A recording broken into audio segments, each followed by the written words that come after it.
성공예감 별책 프로. 맞았습니다. 네. 지식과 지혜를 얻는 가장 경제적인 방법, 성공예감 별책 프로. 안녕하세요, 이대호입니다. 오늘은 옆에 한 분, 해담경제연구소의 어혜진 소장과 함께 하는데요. 그래서 미리 오프닝도 연습을 했고요. 네. 오늘은 제가 책을 준비했습니다. 바로 앞에 있는 책, 찰리 먼거 바이블이라는 책을 통해서 워런 버핏의 파트너로 많이 알려져 있는 찰리 먼거, 하지만 많은 사람들이 잘은 모르고 있는 이 중요한 인물 찰리 먼거에 대해서 같이 이야기를 좀 해보려고 해요. 네. 어혜진 소장도 이 책 읽었죠? 네, 읽었습니다. 어떻던가요? 한 줄 평. 저는 사실 일반 투자 관련 서적을 읽으면 뭐 테크니컬한 내용들, 그래프 이런 것들이 주로 많기 마련인데, 이 책은 뭔가 99세 할아버지가 먼저 자신이 살아온 인생에 대한 좀 지혜가 오히려 담겨 있고, 좀 뭔가 투자자로서 갖춰야 할 기본적인 철학을 알려주는 책? 그래서 다른 투자 서적과 좀 다르다. 맞습니다. 이런 느낌을 받았습니다. 그 말이 딱 맞습니다. 그래서 오늘은 어혜진 소장이 진행을 해주고 제가 책 이야기를 하는 걸로 알겠습니다. 가보죠. 네. 그러면 이대호 기자님께서는 일단 이 찰리 먼거 바이블이라는 책을 고르신 이유가 뭔가요? 방금 어혜진 소장이 한 이야기랑 맥이 딱 닿는데 사실 지식을 전해주는 책은 굉장히 많아요. 그렇죠. 지식은 우리가 어디에서든 얻을 수가 있습니다. 하지만 지혜는 누군가에게 전달을 받는다고 지혜가 쌓이지는 않잖아요. 어떻게 보면 스스로 만들어내야 되는 건데 99세 할아버지의 그 지혜가 응축되어 있는 책이기 때문에 제가 가져왔고요. 특히 오마하의 현인이라고들 하면은 누굴 생각합니까? 워런 버핏. 그렇죠. 그런데 오마하의 현인이 한 사람이 아닙니다. 바로 찰리 먼거도 오마하의 현인이에요. 네. 고향이 같아요. 워런 버핏과 찰리 먼거가 고향이 같아서 오마하의 또 한 명의 현인 찰리 먼거를 빼놔서는 안 된다.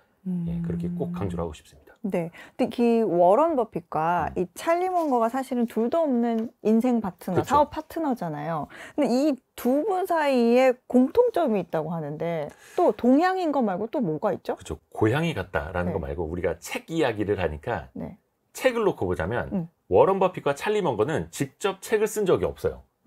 자기가 쓴 책이 없습니다.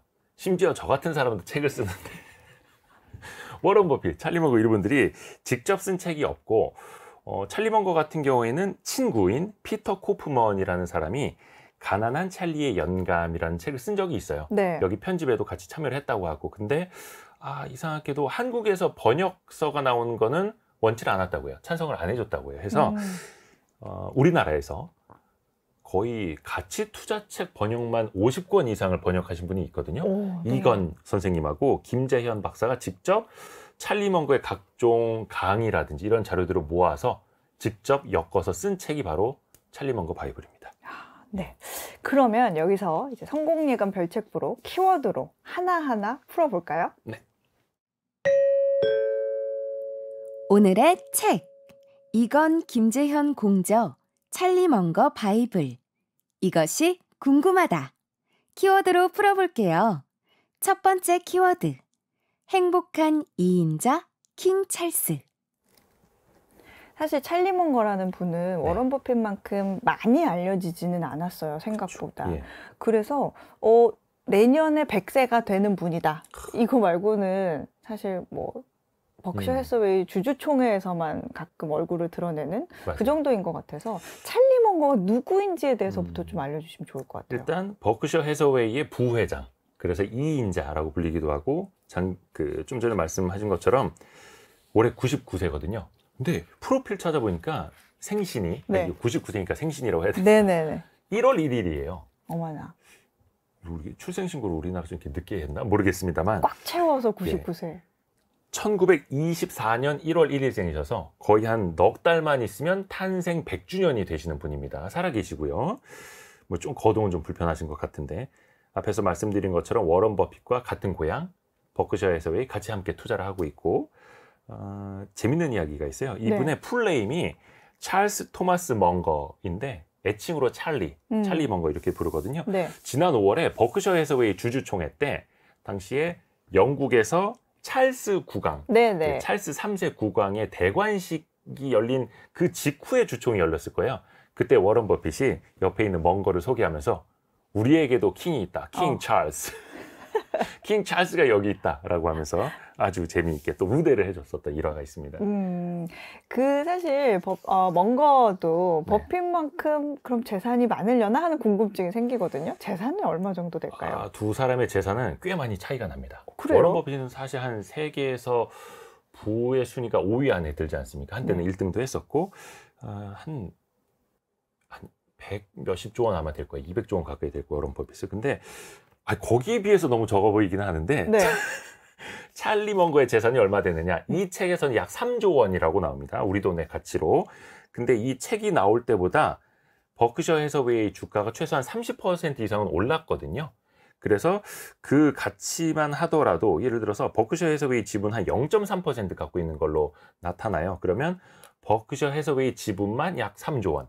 그리고 데일리 저널이라는 언론사를 통해서도 투자를 하거든요. 거기 포트폴리오에 있는 게 한 2, 3천억 정도 될 겁니다. 또 개인적인 투자도 하고 있고 해서 얼추 추정컨대 한 4조 원 정도 되지 않을까 생각이 드는데 코스트코를 투자했던 걸로도 굉장히 유명하거든요. 네. 근데 찰리 멍거는 지금도 코스트코에서 산 7달러짜리 셔츠를 입고 다니는 우리 돈으로 한 9,000원, 만원 정도 하는 셔츠를 입고 다니는 수조 원대 부자.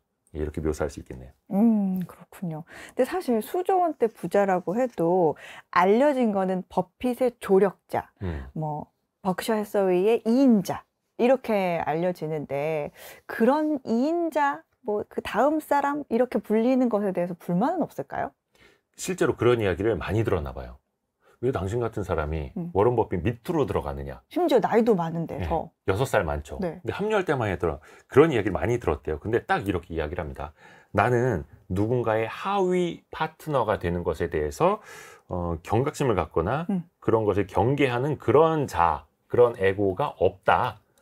누구든지 뭔가를 더 잘하는 사람은 있기 마련이고 리더가 되기 전에 추종자도 되어봐야 한다. 라고도 또 이야기를 했습니다. 또 본인이 데일리 저널의 회장도 역임을 했고요. 2019년에 데일리 저널의 주주총회에서 어떤 사람이 이런 질문을 했다고 합니다. 아니, 두 사람이 그렇게 오랫동안 같이 투자를 했는데 왜 버핏이 당신보다 재산이 훨씬 더 많은 거냐? 물어보니까 이렇게 답을 했대요. 멍거가 훨씬 더 먼저 투자를 시작했다. 그리고 멍거가 아니라 버핏이 나보다 먼저 투자를 시작했다. 그리고 버핏이 나보다 더 똑똑하다라는 건 거의 확실하다. 심지어 더 열심히 노력한다. 그 외에 이유는 많지 않다. 이야기를 했고 굳이 그런 걸 따지려고 하지 말아라 라고 이야기를 하면서 아니 그렇게 따지면 알베르트 아인슈타인은 왜 나보다 더 재산이 없었겠느냐 이렇게 또 반문도 하기도 했었다고 합니다. 이 찰리 멍거가 사실 말한 것처럼 그렇게 좀 배포 있고 여유 있는 자세를 취할 수 있었던 것처럼 찰리 멍거가 평소에 강조하는 말이 있다고 하는데 그 중에 하나가 질투를 하지 말아라. 맞습니다. 이런 내용의 책에 있다고 하죠. 질투는 미친 짓이다 라고 단언을 합니다. 질투가 사람을 망친다라는 건데요. 그래서 사실 이 세상을 움직이는 건 탐욕이 아니라 질투다라고까지도 이야기를 했어요. 그러니까 내가 많이 갖고 싶어, 더 갖고 싶어 뿐만이 아니라 쟤보다 많이 갖고 싶어, 쟤보다 좋은 차, 쟤보다 좋은 옷, 더 좋은 가방, 좋은 집 이렇게 하면서 세상을 굴러가게 한다라고까지 이야기를 했는데 또 그렇게 꼬집습니다. 모든 사람의 생활 수준이 과거보다 5배, 10배는 개선이 되었는데 사람들은 그걸 당연하게 여긴다. 그리고 누군가 나보다 더 많이 가진 것을 보면 그것만 보면서 불공평하다고 불만을 갖는다라고 지적을 했고 그래서 삶의 가치를 다른 사람이 아니라 나에게서 찾아야 한다. 이렇게 또 지혜를 주기도 합니다. 그래서 남의 것을 비교하면 평생 불안하잖아요. 불행하고 불안하고 대신에 나의 것에 집중하면 행복할 수 있다. 어떻게 보면 평범한 진리인데 그거를 질투는 미친 짓이다. 이렇게 이 할아버지는 세게 말씀을 하십니다. 정말 맞는 말이에요. 남들과 비교하는 것에서부터 불행이 시작되는 거니까. 맞아요. 그렇습니다. 네, 그러면 한번 여기서는 다음 키워드 함께 만나보시죠. 다음 키워드 멍거리즘. 네, 이 책에 보면 멍거리즘이라는 말이 있어요. 한국말로 하면 멍거주의. 멍거주의. 이게 정확하게 무슨 의미를 하는 거죠? 사실 위대한 표현이죠. 예를 들어서 어예진주의, 이대호주의, 대호주의 이렇게 해서 사람의 말을 붙이고 어떤 현상까지 덧붙인다라는 게 굉장히 칭송으로도 들릴만한데 사실 멍거리즘, 멍거주의라는 표현은 이 멍거만의 찰리 멍거만의 독특한 발상 그리고 그 사람의 사상을 뜻하는 말이기도 해요. 네. 앞에서 제가 질투는 미친 짓이다라고 세게 말씀하신다 했잖아요. 네.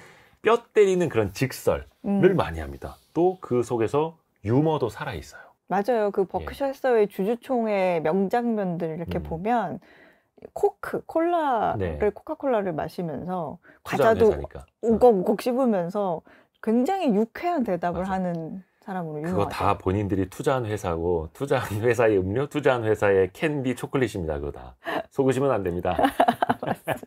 농담이고요. 네. 네. 이 찰리 멍거주의의 몇 가지 좀 예를 들어주세요. 어떤 낚시 도구를 파는 장사꾼이 있었어요. 네. 낚시 도구를 파는 장사꾼이 이렇게 펼쳐 놓은 거죠. 여러 미끼들을. 근데 빨주노초파는 뭐 화려한 색상을 가진 거예요. 미끼가. 그러니까 어떤 사람이 물어봤다고 합니다. 아니 물고기가 실제로 이렇게 화려하게 생긴 미끼를 무냐고. 그러니까 그 장사꾼이 하는 말이 이건 물고기에게 파는 게 아닙니다. 이걸 사는 사람이 낚인다라는 뜻이기도 하고요. 또 하나가 있어요. 다들 요즘에 그 좋은 배우자를 만나고 싶어 하잖아요. 네.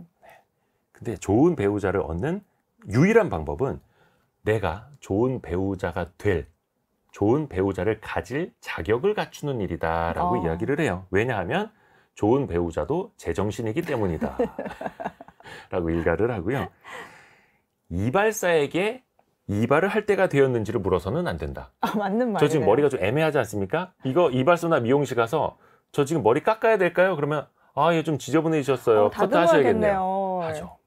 예를 들어서 저한테 성공 예감 이대호입니다. 이 라디오 좀 들어야 될까요? 그럼 뭐라고 하겠습니까? 들으셔야죠. 최고의 프로그램입니다. 꼭 들어야셔야 됩니다. 하겠죠, 당연히.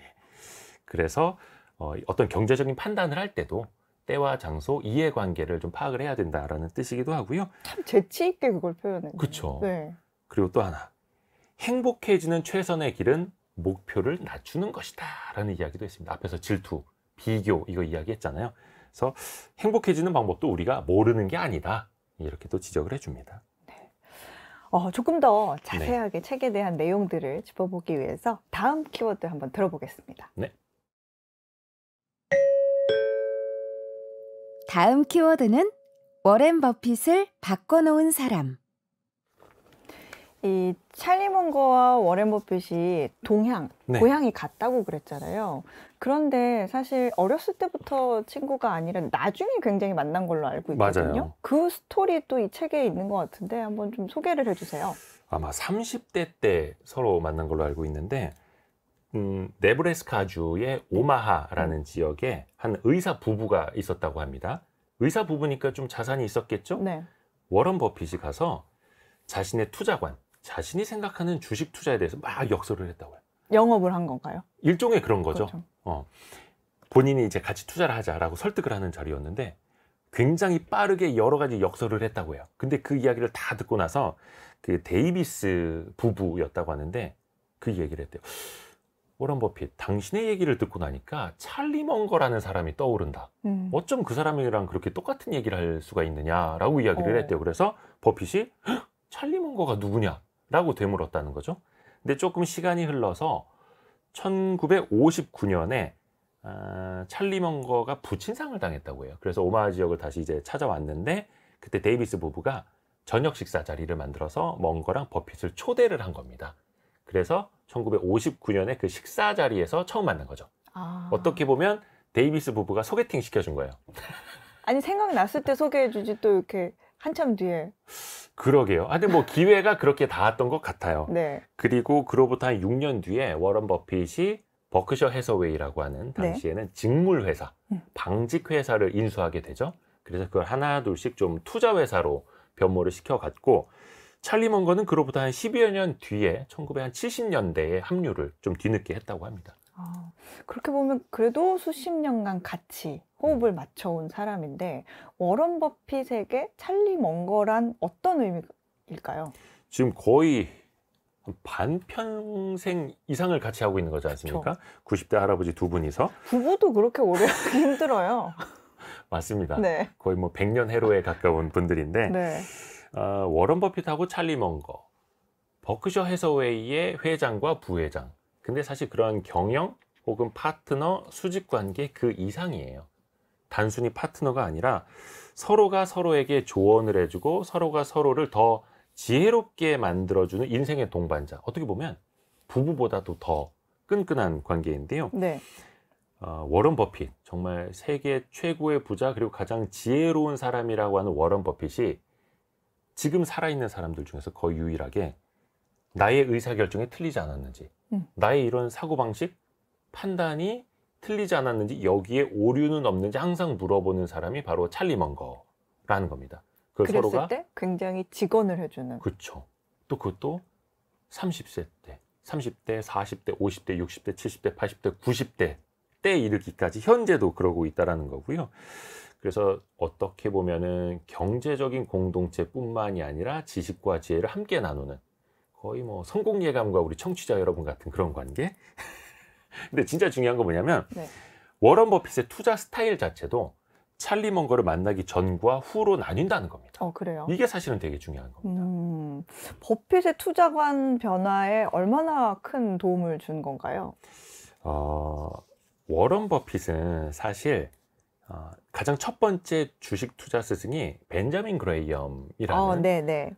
증권 가치 분석. 투자의 아버지? 그렇죠. 네. 그래서 어떻게 보면 정량적으로 분석을 해서 그걸 체계적으로 싼 값의 주식을 사는 걸 어떻게 보면 처음에 체계화한 사람이라고 볼 수가 있겠죠. 그래서 벤자민 그레이엄의 강의를 들으면서 학생 버핏이 투자관을 쌓아 올렸던 거고요.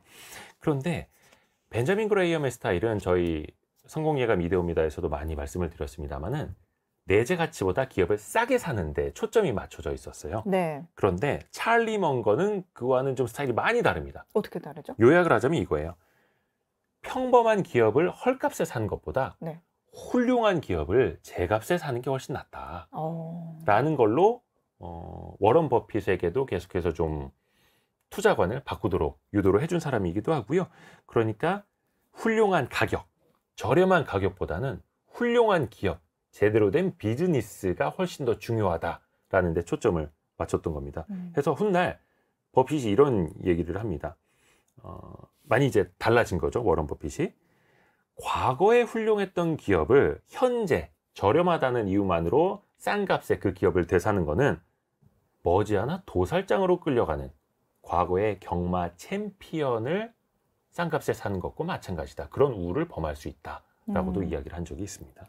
그러니까 다시 말하면 예전에는 조금 싼 값에 샀다가 적정 가치가 되면 바로 팔았던 그런 투자 방식에서 앞으로 이제는 조금 뭔가 탁월한 가치가 있는 기업을 사서 좀 장기 투자하는 스타일로 바뀌었다. 맞아요. 이렇게 정리를 해도 될까요? 맞아요. 그래서 그냥 싸게 사는 것뿐만 아니라 정말로 내재 가치에 비교해서 싸게 산다라는 게 사실은 중요한 거기는 한데 그쵸. 거기에서는 오류에 빠질 수 있다는 거죠. 내재 가치보다 싼 것은 그만한 이유가 있을 수 있지 않습니까? 뭐 예를 들어서 성장성이 꺾여서 내리막에 있는 기업, 근데 내년 내후년에 실적이 더 쪼그라들 기업인데 지금 저 기업의 순자산 가치보다 절반밖에 안 되는 주가에 덥석 샀다간 그 3분의 1, 4분의 1이 된다라는 거죠. 그게 아니라 정말로 훌륭한 비즈니스를 하는 그 회사의 그 주식을 조금 비싼 값에 사는 것 같더라도 차라리 훌륭한 기업을 사는 게 낫다. 이게 바로 찰리 먼거고 워런 버핏도 먼거를 만나면서 달라진 점입니다. 근데 이게 버핏이 하는 얘기들을 들어보면 내가 이 먼거를 만나지 않았으면 정말 큰일 날 뻔했습니다. 이런 얘기를 가끔 하거든요. 어떤 스토리가 있을까요? 그 벤자민 그레이엄의 투자 스타일을 말씀을 해드렸는데, 그 물론 이제 책에도 나오는 이야기입니다. 워런 버핏도 스승에게 이제 쓰는 표현이기는 하는데, 담배꽁초 투자라는 표현을 많이 합니다. 담배꽁초 투자. 요즘은 그런 분들 잘 없으시겠습니다만, 담배를 몇 번 빨고 버리죠, 길에. 그러면 남들이 봤을 땐 장초가 될 수도 있는 거예요. 저걸 왜 벌써 버렸지?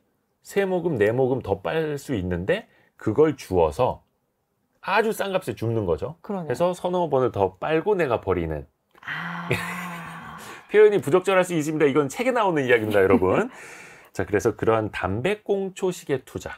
그냥 싼 값에 사서 제 값에 파는 행위를 담배꽁초 투자라고 하는데, 워런 버핏이 찰리 먼거를 내가 만나지 않았다면 나는 아직도 담배꽁초 줍기 투자에 머물러 있었을 것이다 라고 이야기를 해요. 그래서 찰리 먼거 덕분에 이런 버크셔에서 왜 자산이 엄청나게 커지지 않았습니까? 그런 네. 거대한 자산을 굴리면서도 계속해서 거대한 수익을 낼 수가 있었다. 이렇게 이야기를 하고, 버핏이 또 굉장히 겸손하시죠. 그래서 네. 찰리 먼거가 설계를 해준 대로 나는 실행했을 뿐이다. 라고까지 이야기를 하고, 또 찰리 먼거는 아니다. 내가 없었어도 어차피 워런 버핏은 크게 성공했을 사람이다. 이렇게 서로. 맞아요. 아름다운 장면 아닙니까? 서로 맞아요. 이렇게 축여 세워주고. 이 책에 보면 서로 주거니 받거니 칭찬을 굉장히 많이 해주고 서로의 공을 치하해주고 맞아요. 나보다 더 나은 사람, 나보다 더 공부를 많이 하는 사람 이런 식으로 높여주는 표현들이 굉장히 많이 실려 있더라고요. 그러니까 거의 뭐 반평생, 100년 해로 하시는 건 아니겠습니까? 그렇습니다. 네, 이어서 다음 키워드 만나보겠습니다. 네. 다음 키워드는 쉬운 투자. 쉬운 투자. 네. 찰리 먼거의 투자 스타일은 어떤지 이 부분에 대해서도 좀 자세히 얘기를 해봐야 될 것 같아요. 네. 어떤 주식을 좋아하는, 어떤 투자 스타일을 가진 사람인가요? 사실 지금 21세기 들어서는 그 투자의 스타일, 투자 방법, 기법이 셀 수 없이 많습니다. 많죠. 뭐 알고리즘, 컴퓨터로 알고리즘을 짜놔서 하는 것부터 또 테크 기업들도 굉장히 많고, 우리가 이해할 수 없는 기업들, 뭐 솔직히 제약 바이오, IT, 뭐 AI 등등, 그게 솔직히 다 이해가 갑니까? 어렵죠. 이해는 가지는 않죠. 그런데 이들은 어떻게 보면 쉬운 투자를 택해서 가장 거대한 부를 이룬 두 사람이거든요. 워런 버핏과 찰리 먼거라는 분들은. 일단 먼거도 그렇고 버핏도 그렇고 가장 강조를 하는 한 가지 단어만 꼽으라면 바로 해자입니다. 해자. 해자. 모эт이라고도 하는데 MOAT. 해자. 우리 해자 도시락 말고, 김혜자 선생님 말고. 저도 지금 그거부터 떠올랐는데.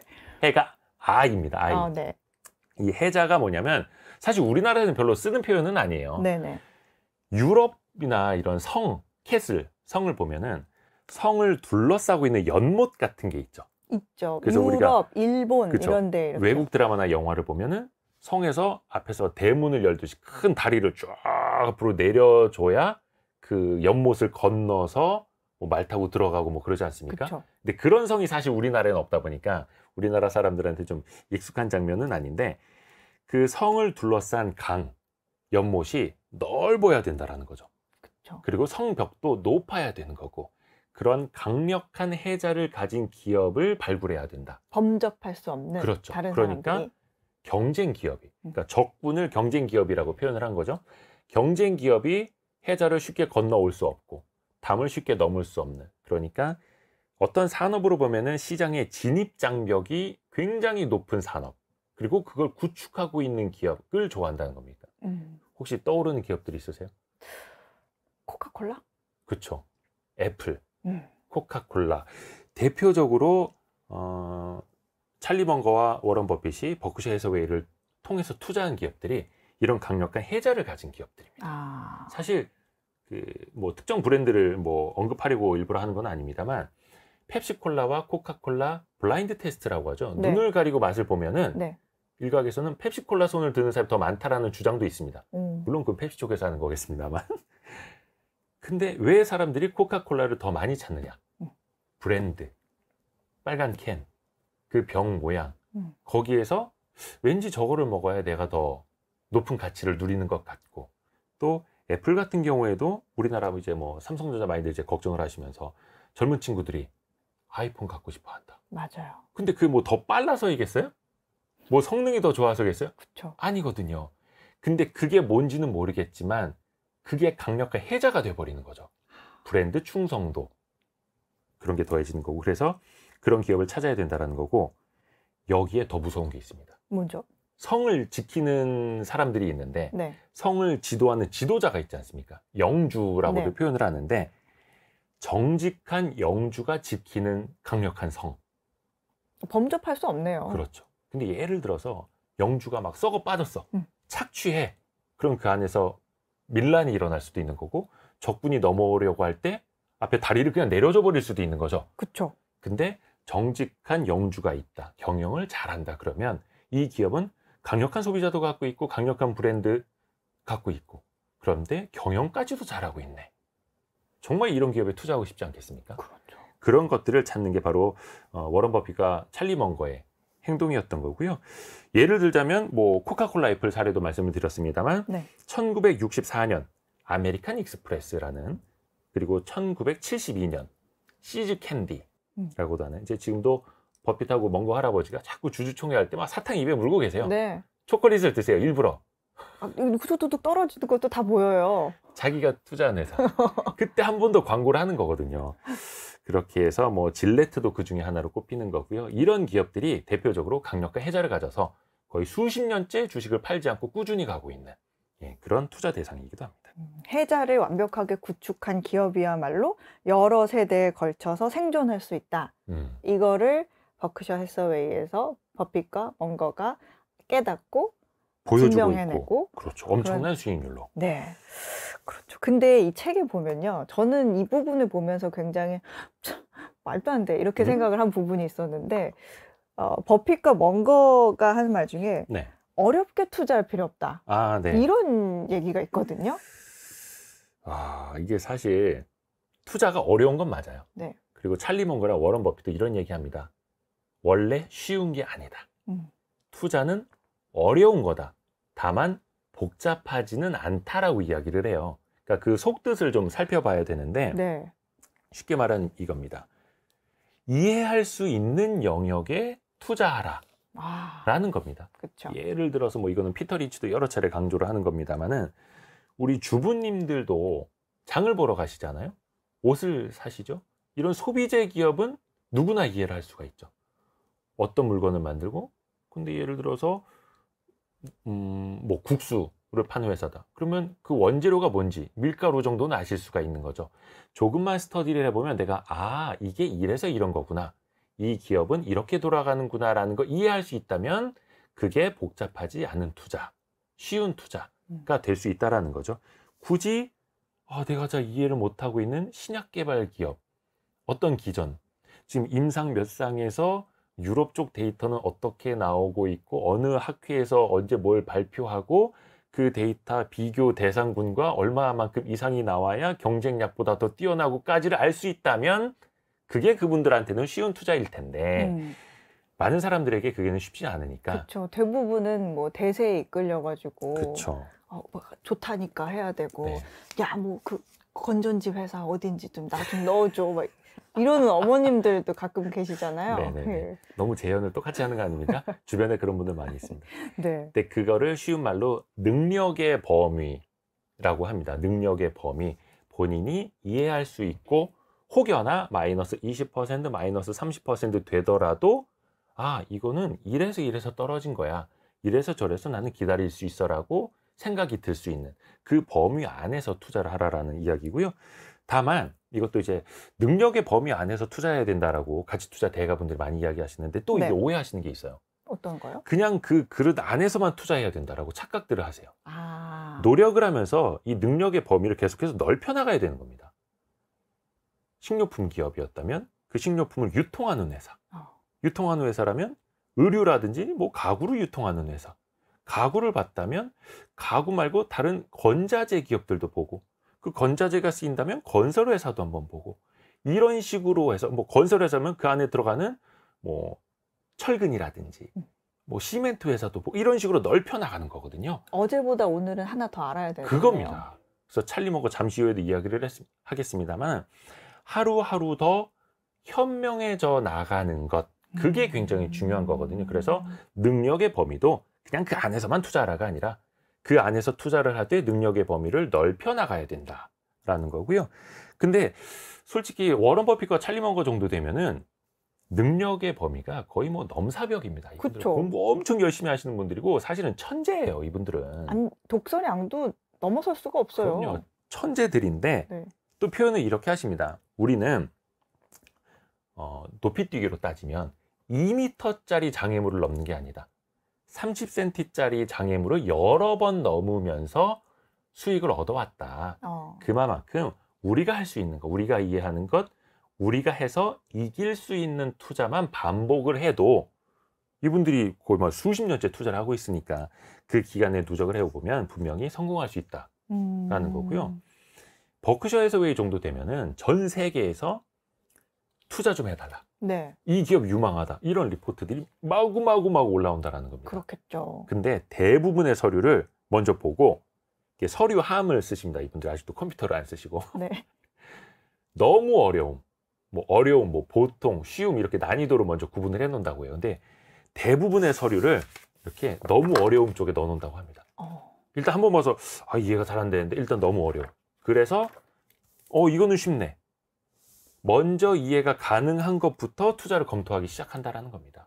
지금도 버크셔 해서웨이가 그렇게 한다라는 거고요. 사실은 그렇게 사업 구조가 명확하고 이해가 잘 돼야 수익도 금방 따라와요. 그렇죠. 또 그리고 본인이 오랫동안 투자를 하면서 수익을 극대화할 수 있는 거죠. 그렇죠. 왜냐하면 주식이라는 게 언제든지 5%, 10%, 30%, 심지어 50%까지도 급락, 폭락을 할 수 있는 거거든요. 그렇죠. 근데 그럴 때 내가 모르는 산업, 모르는 기술, 모르는 기업이면은 못 버팁니다. 내가 모르는 무슨 일이 있나? 이거 누구한테 물어봐야 되지? 이게 무슨 일이지? 그러면서 이걸 팔아야 돼, 더 사야 돼, 막 물 타야 되는지 손절해야 돼. 근데 그게 아니라 내가 그 산업을 이해하고 있어. 지금 산업은 문제 없어. 기업도 그 중에서 잘하고 있어. 그 산업을 리드하는 회사야. 이 산업이 성장하고 있고 확실한 경쟁 우위를 가진 기업이야. 근데 그게 아니라 뭐 미국의 물가 때문에, 금리 때문에, 아니면 전염병 때문에 지금 시장이 폭락한 거잖아 하면 기다릴 수가 있다는 거죠. 그게 바로 능력의 범위를 알아야 하는 이유이기도 합니다. 저는 이 책을 읽었을 때 어렵게 투자할 필요가 없다라는 내용의 이제 설명을 가다가 네. 그 야구 선수 예시를 들은 게 테드 있거든요. 윌리엄스. 그때 조금 와닿았어요. 그 예시를 들 때 정말 내가 가장 잘 칠 수 있는 공이 올 때까지 기다렸다가 강력한 한 방을 날린다? 그 부분이 되게 이해가 잘 됐거든요. 미국 메이저리그에서 네. 테드 윌리엄스라는 타자가 네. 마지막 4할 타자라고 합니다. 사실 3할 타율만 해도 굉장히 잘 치는 건데 네. 4할이라는 거는 어마어마한 거지 않습니까? 근데 테드 윌리엄스는 그 이야기를 했다고 해요. 내가 칠 수 있는 공만 기다린다. 내가 기다리는 공이 들어왔을 때 그때 스윙을 한다라는 거죠. 내가 칠 수 있는 공. 요즘에 류현진 선수가 복귀해서 되게 잘하고 있는데 네. 이제 류현진 선수가 어떻게 보면 이제 노장이에요. 그리고 그 막 160km 던지는 투수들이 질비한 메이저리그에서 네. 140km 초반대 직구를 던져요. 사실 어떻게 보면 말이 안 되는 경쟁력이에요. 근데 류현진 선수의 변화구에 그 쟁쟁한 타자들이 헛스윙을 연발합니다. 왜 그럴까요? 직구는 140km밖에 안 되지만 커터, 슬라이더, 체인지업, 심지어 커브까지 다양한 변화구가 들어오다 보니까 이 공인 줄 알았는데 하고 또 헛스윙하고 저 공인 줄 알았는데 헛스윙하는 거거든요. 근데 반대로 생각을 해보면 타자 입장에서는 하나만, 직구만 혹은 커브만. 며칠 전 경기에서 류현진 선수가 커브 던졌다가 홈런 맞았던데 아무튼 그래서 류현진 커브라고 해서 다 못 치는 게 아니거든요. 커브만 기다리고 있는 그 사람이 제일 무서운 거예요. 커브가 들어왔을 때 그걸 받아칠 수가 있으니까. 확 와닿네요. 그렇죠. 네. 근데 투자자 입장에서 봤을 때도 마찬가지인 거죠. 내가 기다리는 공, 내가 잘 칠 수 있는 공, 사실 사람마다 타자마다도 스트라이크 존에서도 강약점이 있다고 합니다. 네. 본인이 휘둘렀을 때 강점인 곳에 공이 들어왔을 때 그때 친다라는 거고. 근데 야구에 빗대서 어려우실 수가 있을 텐데 투자의 세계에서는 야구와 다른 게 한 가지 있습니다. 뭐죠? 삼진 아웃이 없습니다. 그러네요. 야구는 타자가 무한정 기다릴 수가 없어요. 그냥 투수가 퐁퐁퐁 가운데 꽂아 넣으면 휘두르지 않고 있으면 그냥 삼진 아웃으로 가야 됩니다. 감독님한테 혼나요. 네. 근데 투자의 세계에서는 내가 원하는 공이 들어올 때까지 스윙을 안 하고 있어도 돼요. 3번이 아니라 30번 스윙을 안 하고 있어도 돼요. 그래도 되네요. 그거를 할 수 있는 게 또 충분한 시간이 있는 게 바로 이 주식 투자 시장이거든요. 90세 돼서도 오래만 산다면 할 수가 있는 건데 당장 사람들은 아, 오늘 급등주 이거 지금 10% 올라가는데 이거 가야 돼 말아야 돼. 이거 15%. 야, 이러다 상한가 가는 거 아니야? 그거죠. 그래서 계속해서 변화구를 쫓아다닌다. 그 공이 무엇인지도 모르면서 그거를 워런 버핏과 찰리 먼거는 그러지 말아라. 많이들 이야기를 해주십니다. 네. 이제 리스크 관리 측면에서도 좀 얘기가 나오는데 오히려 우리가 투자 얘기를 할 때 네. 이런 말 많잖아요. 계란은 한 바구니에 담지 말아라. 또 분산 투자의 중요성에 대해서 얘기를 하는 말이죠. 그런데 오히려 먼거는 집중 투자를 강조하거든요. 맞아요. 이 부분도 좀 얘기를 해주세요. 이게 우리 흔히들 듣는 증시 경험하고 많이 다를 겁니다. 네. 워런 버핏과 찰리 먼거는 사실 집중 투자를 하시는 분들이에요. 심지어 지금 버크셔 해서웨이의 전체 자산 중에 절반 가까이가 애플이에요. 그쵸. 한 거의- 49%. 예. 뭐. 근데요, 사실은 그거보다 적었어요. 근데 애플 주가가 워낙 계속 올라오다 보니까 비중이 점점 가만히 있어도 커진 거죠. 네. 그래서 지금 아마 40%대 후반, 거의 50%에 육박하는, 어떻게 보면 애플의 반 몰빵 한 그런 상태가 되는 건데, 네. 근데 이게 비단 애플 때문만이냐? 아닙니다. 그 과거에도 그랬고, 상위 약 4개의 기업이 거의 대부분 버크셔 해서웨이 총 자산의 70%를 차지해 왔습니다. 상위 4개가. 자, 우리 청취자 여러분, 구독자 여러분, 여러분의 계좌를 열어보세요. 반성이 됩니다. 막 30종목, 막 50종목 이런 분들이 있거든요. 오. 그분들이 자산이 버핏보다 많은가? 그런 건 아니겠지만, 여기에서 그 찰리 먼거 옹께서 한마디를 날리십니다. 뭐라고 하죠? 그렇게까지 수십 종목의 분산 투자를 하는 건 네가 모르기 때문이다. 아, 일리 있는 말이네요. 네가 뭘 투자해야 될지 모르기 때문에 그렇게 수십 가지 종목에 투자를 하는 거다. 그건 투자도 아니다라고 뼈를 때리십니다. 그래서 제대로 당신이 공부가 되어 있다면, 무엇에 투자를 해야 될지 그걸 확실하게 공부를 했다면 분산 투자가 아니라 한 서너 개 종목 정도의 집중 투자하는 게 맞다라고 이야기를 하고, 그럴 준비가 되어 있지 않을 때 택해야 되는 게 분산 투자고, 만약에 분산 투자를 할 정도로 잘 모르면 그냥 인덱스 펀드 같은 거 있죠. 지수를 추종하는 S&P 500 같은 거, 지수를 추종하는 차라리 그런 투자를 하는 게 훨씬 더 낫다. 예. 뼈를 좀 여러 번 때리십니다. 아파요. 네. 그러니까 예를 들면 뭐 1,000만 원을 가지고 10개에 투자할 거를 오히려 내가 정말 잘 아는 종목, 모르는 거에 하지 말고 한 5개 이 정도로 집중 투자를 해라. 그렇죠. 실제로 우리나라에서도 이른바 슈퍼개미가 됐다라는 네. 분들은 집중 투자를 통해서 슈퍼개미가 된 분들이 많더라고요. 근데 이제 많은 제 청취자분들, 구독자분들이 오해하시는 게 뭐냐면, 어떤 전문가가 나와서 어떤 기업에 대해서, 본인이 투자한 기업에 대해서 막 이야기를 하잖아요. 근데 그게 한동안은 마이너스 수익률인 때도 있어요. 그럼요. 물릴 때도 있고, 이 사람들도 판단을 잘못해서 실패할 때도 있어요. 그러면서 막 댓글이나 이런 데 조롱을 하는 거예요. 야, 그 마이너스던데. 야, 그거 이번에 실패했던데. 나 너 때문에 물렸는데 어떻게 할 거냐. 근데 그분들도 여러 가지 종목, 5개가 됐든 10개가 됐든 뭐 자산마다 다르겠습니다만 펼쳐놓고, 그 중에 한두 개, 많아봐야 그 중에 서너 개가 속된 말로 하드캐리 한다고 하죠. 네. 이게 다 벌어주는 거예요. 그러니까 나머지 한 6, 7개 종목은 마이너스가 나더라도 최상위에 있는 2, 3개가 2배, 3배, 4배. 이게 피터 린치 표현으로는 2루타, 3루타, 4루타. 어떤 거는 뭐 5배, 6배 가면서 수익률을 전체적으로 쭉 올려주는 거거든요. 아까 말씀드렸잖아요. 버크셔 해서웨이도 4개 종목이 자산 70%. 그 중에 거의 전체 자산의 절반이 애플. 그런 거 보면은, 아유, 저 버핏 할아버지 실력 하나도 없고 애플 하나로 저 운 좋아가지고 저 부자 된 거야 라고 할 겁니까? 아니죠. 아닌 거죠.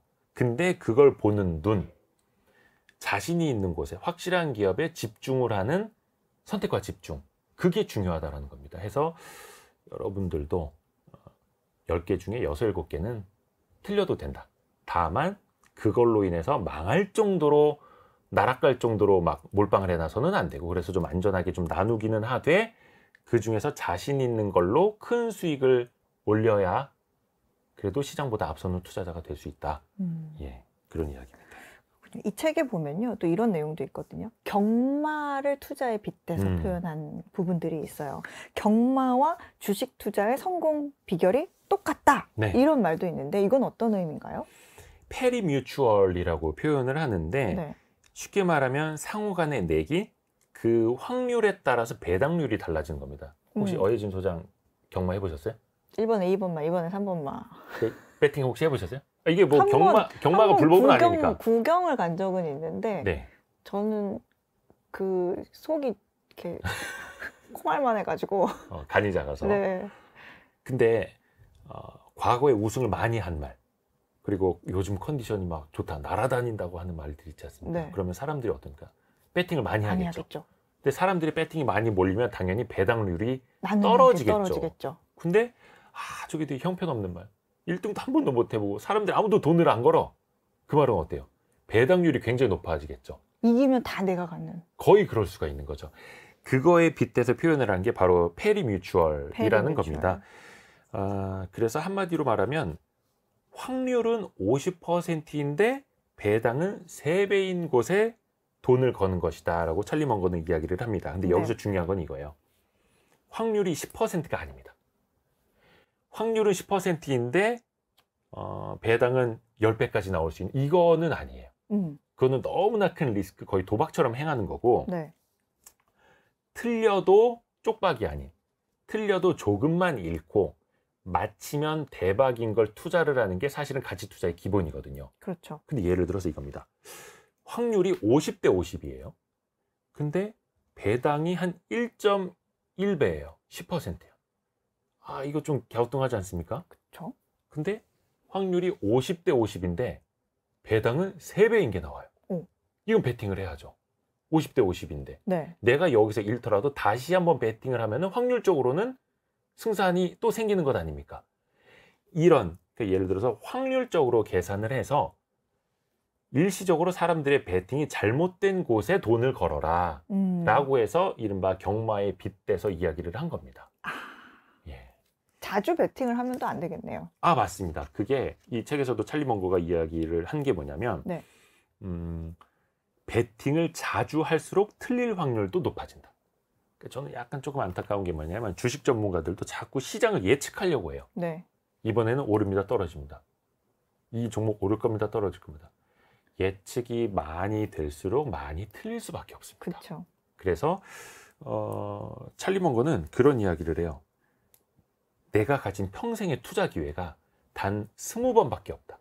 20번만 내가 투자할 수 있다는 생각으로 신중하게 투자해라. 그럼 정말 신중해질 것 같아요. 그러면 한 번 한 번의 투자가 신중해질 것이고 확률적으로 최선의 가능성을 고르게 될 것이다 라고 조언을 합니다. 근데 많은 분들이 거의 하루에 20번씩 투자하세요. 알겠습니다. 자, 다음 키워드로 넘어가 보겠습니다. 다음 키워드는 격자틀 모형과 역기법. 버크셔 해서웨이 주주총회 영상들을 보면 어린 친구들이 나와서 이런 질문들을 많이 해요. 맞아. 부모님들이 그 버크셔 해서웨이 주주총회 네. 자식들을 많이 데려가요. 많이 데려가요. 교육의 현장이 되니까. 네. 그래서 보통 어떤 질문을 많이 하냐면 단골 질문이 버핏 할아버지, 먼거 할아버지처럼 되려면 어떻게 하면 되나요? 맞아. 이런 질문이 있거든요. 맞아요. 그 내용이 책에도 있죠. 사람들은 빨리 돈 벌고 싶어 하죠. 네. 그리고 뭔가 공식이 있는 것 같아요. 찰리 먼거, 워런 버핏. 부자 된 공식을 나에게 알려줘. 나도 거기에다가 ABCD 대입해서 부자 되게. 근데 딱 이렇게 이야기를 합니다. 마법 공식 같은 거는 없다. 기대도 하지 말아라. 만약에 어떤 공식을 배우려면 대학원에 가라. 대학원에 가면 쓸데없는 공식을 잔뜩 가르쳐 줄 거다. 그런 공식은 대학원에 가서 나 배워. 먼거 할아버지의 표현입니다, 여러분. 제가 하는 이야기가 아니고. 네. 그렇게 일가를 하고요. 다만 필요한 거 3가지를 꼽습니다. 네, 뭐죠? 바로 기질, 인내심, 끊임없는 학습. 우선은 기질만으로는 충분하지 않다. 호기심이 많아야 된다. 그러니까 사실 투자라는 게 세상의 변화를 포착하고 그 변화에 투자를 하는 거거든요. 그렇죠. 애플 같은 기업이 스마트폰을 만들어서 세상을 바꿀 거라는 것, 코카콜라 같은 기업이 꾸준하게 소비자들의 선택을 받을 거라는 것, 테슬라 같은 기업이 자율주행으로 세상을 바꿔놓을 거라는 것, 그런 변화를 포착해서 투자를 하는 행위이니까 네. 평소에 호기심이 많고 관찰하는 습관도 필요하다라는 거고요. 그런데 그것만으로는 되지 않는다. 꾸준히 학습을 해야 그 학습 속에서 내가 관찰한 결과를 투자로 이어갈 수 있다라는 거고. 공부 열심히 하라는 거군요. 근데 그런 학습하고 네. 기질만으로도 안 돼요. 네, 그럼. 이거를 실행으로도 옮겨야 되는 거고 실행으로 옮겼다면은 기다릴 줄 알아야 된다는 겁니다. 내가 어제 투자해놓고 내일 올랐으면 좋겠지만 그런 법은 거의 일어나질 않거든요. 이분들이 괜히 수십 년 동안 투자를 하시겠습니까? 저는 사실 이 내용을 읽으면서 그 원고가 자기 주변에 정말 훌륭한 사람 중에는 책을 가까이 하지 않는 사람이 한 명도 없다. 맞아요. 라는 구조를 보고 나 어떡하지? 그런 생각이 들었어요. 훌륭한 사람 되고 싶은데. 맞아요. 찰리 먼거가 네. 독서를 많이 하라. 네. 독서를 많이 하지 않는데 지혜로운 사람은 내가 90평생 본 적이 없다. 네, 그런 얘기를 하죠. 그리고 또 그 다음에 나오는 얘기를 보면 그래도 강조를 한 어떤 기술이라고 해야 되나요? 그런 부분 중에 하나가 격자틀 모형 이런 얘기가 나오거든요. 이거는 또 어떤 의미죠? 이게 격자틀 모형, 조금 말이 표현이 어려울 수 있는데 네. 체계적으로 사고를 하라는 거예요. 그러니까 사실 사람들의 머릿속은 막 엉켜 있지 않습니까? 네. 그리고 순간적인 감정에 의해서 그날의 컨디션, 기분에 따라서 충동적으로 선택을 할 수 있는데 그게 아니라 내 머릿속에 원고지가 있어. 격자 틀이 있어. 하나하나 대입해 보라는 겁니다. 이런 생각을 가졌을 때 이건 어떻게 해야 되지? 이게 수학적으로는 어떻지? 통계적으로는 어떻고? 내 경험적으로는 어떻고? 이게 기술 기반 사업이니까 지금 뭐 예를 들어 반도체는 반도체 경기가 어떻고? 미국의 서버 기업들 투자는 어떻고? 이런 하나하나 맞춰가면서 생각을 하라는 거예요. 다양한 방면에서 생각을 그렇죠. 하라는 거죠. 다양한 사고 틀을 가져라라는 건데 그런 명언을 합니다. 마크 트웨인의 명언을 빌려서 찰리 먼거도 자주 이야기를 하는데 네. 이런 그 망치를 든 사람에게는 네. 모든 문제가 못으로 보인다는 겁니다. 그렇죠. 이걸 내가 푸는 방법은 이 망치로 때려 박는 것밖에 없어라고 생각을 하는 거예요. 근데 그게 아니라 이게 나사못일 수도 있는 거예요. 그럼 이 사람한테 필요한 거는 망치가 아니라 드라이버겠죠. 혹은 스패너, 렌치 이런 다양한 공구를 내가 갖고 있어야 된다. 행동도 그렇게 사고, 생각하는 것도 그렇게 다양하게 입체적으로 해야 된다라는 게 이 격자틀 모형이라는 겁니다. 한 가지 방법으로 문제를 해결하라고 생각하지 말아라. 그렇죠. 다양한 방법으로 다양한 방면에서 해결을 하려고 고민을 해라. 맞아요. 라는 그런 거군요. 그리고 저는 이 부분도 굉장히 와닿았는데 네. 거꾸로 생각하는 방법에 대해서 알려주는 그런 얘기가 있거든요. 그 부분도 좀 소개를 해주세요. 이게 역기법. 역기법. 역기법이라고 합니다. 그 인버전 테크닉. 이게 뭐냐면 어떤 상황이나 문제를 거꾸로 뒤집어서 보면은 훨씬 더 와닿는다라는 겁니다. 뭐 타산지석, 반면교사라는 말이 될 수도 있을 텐데 한마디로 이런 이야기를 해요. 내가 죽을 곳을 알면 그곳에 가겠는가? 안 가죠. 죽어도 안 가죠. 안 가죠. 죽을 곳을 알면 죽어도 안 가죠. 그러니까 어떻게 하면 성공을 하게 될까 묻는 대신에 어떻게 하면 실패를 하게 될까라는 걸 스스로 생각해봐라. 그리고 그 반대로만 해라 라는 겁니다. 어떻게 행복한 인생을 살 것인가에 대한 대답은 어떻게 불행을 보장할 것인가로 생각해봐라. 첫째, 못 믿을 사람이 되고 약속을 지키지 말아라.